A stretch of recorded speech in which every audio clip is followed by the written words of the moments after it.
Hey, basketball coaches and basketball players, my name is Alan from Al's Basketball Training, and today I'm going to talk to you about the 1-4 press break basketball plays and, of course, the different variations that you can run against different defenses.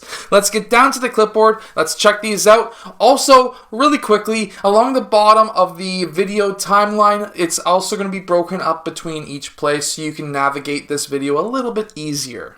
So in this first 1-4 press break basketball play, this is going to be against a full court man-to-man defense. This is also going to be great against regular zone presses as well, and I will show you that too. This first play, we're going to have player 1 setting a screen for player 4, and we're going to be having player 2 setting a screen for player 5. What's going to be happening here?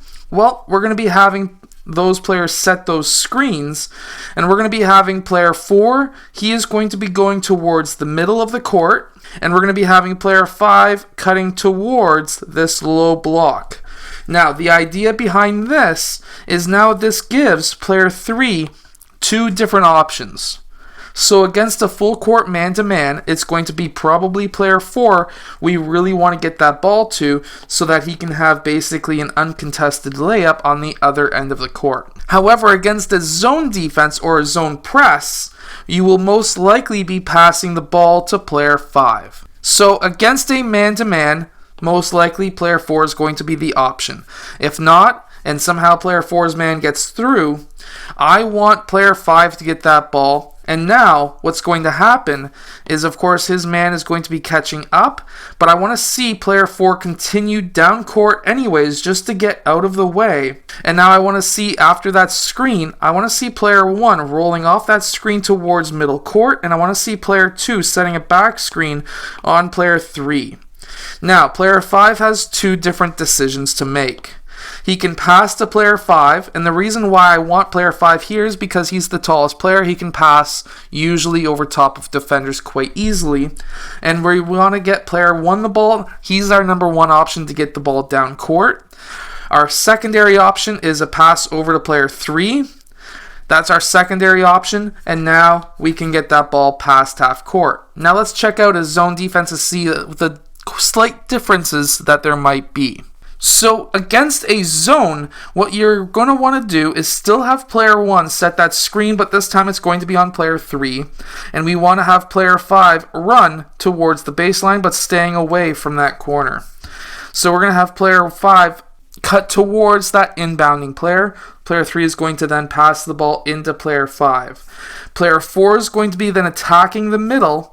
And what we're going to be most likely seeing is now player 1 going and attacking and trying to defend player 5. Meanwhile, I want to see player 4, he is going to be now heading down court, down towards that free throw line extended.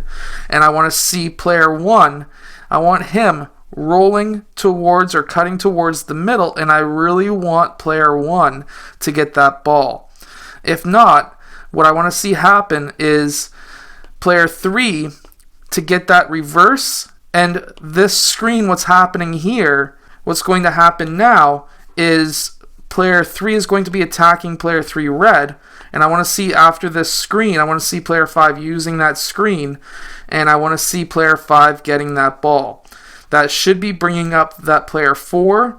And now we've got the ball in the middle. That's a very deadly area. I want to see player 1 trying to get open somewhere in the middle so that player 5 could pass him the ball. So as you can see, versus a man versus a zone, it's a bit different, but a very still good play that you could run on in either way, no matter what the other team is throwing at you. Now this next play is another fantastic one I know you're going to absolutely love. Now this next one is for zone defenses and zone defenses only. You can have this ran up against a 1-2-1-1. You can have it run up against a 2-2-1. It doesn't really matter. Basically, our main goal is to get one of these wing players the basketball. So we're going to have player 4 cutting down, player 5 cutting down, both towards the low blocks. Player 3 is going to make the decision to pass to player 4 or to player 5. If, for example, we have player 5 getting that ball, I want player 2 to go out wide to hopefully bait the defense over towards his side. And then I want to see player 1 going towards the point. Next, I want to see player 3 running inbounds and around player 4. Now, if the defense is in a way, so let's say we're against a 2-2-1, and we have the defense starting to shade middle, I want to see a screen on player 1, and then I want player 3 going up. Now at this point, player 5, he's going to have multiple different decisions to go by. So he can either pass to player 1. He is our number 1 option. We really want player 1 to get that ball. Our next option is player 2, but that's a lot riskier of a move, especially if it's against a 2-2-1. If it's against a 1-2-1-1, where the defense would be like this, it's not so much of a risk. So now we could get that ball to player 2, or we could get the ball to player 1. And at this point in time, whoever that ball goes to, we now have 3 players against 2, if not maybe 3-on-3, but either way, sometimes in a 3-on-1 situation as well, depending on the zone. If it's a 3-1-1 zone, we would have a 3-on-1 situation. But either way, we have 3 offensive players who we can get that ball down court to. Either way, we have got the ball past half. So then now this next and final play that I'm going to show you today, we have player 2 and 1, our guards, on the outside, and then we have players 4 and 5, our bigger players, on the inside. So what we're going to be looking to do here is whatever side that ball is on, I want the guard on that side to cut across the baseline, and I want player 3 to pass him the ball in that area. Now, when he gets that ball, what's going to happen is he's going to take a few dribbles out towards this block. That's going to be shifting the defense over towards that side. And now, with the reverse pass, so we're going to be reversing that pass back to player 3. I want player 5 to set a screen on this man. So whether it be a 2-2-1 or a 1-2-1-1, which is the most common right now you'll probably come up against, I want player 5 to set that screen on player 2 and player 4 to use that screen. That way we can have a pass over to player 3 and a quick pass up to player 4. The reason why I want to see that pass is now I want player 2 to be cutting down court.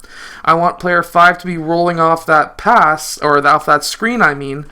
And with that pass to player 4, that may shift the defense over just enough so that now we can get that ball to player 5 in the middle of the court, and now we can be on a 2-on-1 situation, or we can just get player 5 to dribble once or twice at least past half, and then we can set up our offense. So there's 3 of the 1-4 press break basketball plays that I've used a few times with the teams that I've coached. And also some of the coaches that I help out with my coaches membership. You can go check that out in the link in the description. They really love a lot of these different press breaks. So if you're one of those coaches, go check out that link. Also, if you want to use these plays, go for it. They are here for you to win more games. If they do, let us know in the comment section below. I'll see you guys again next time.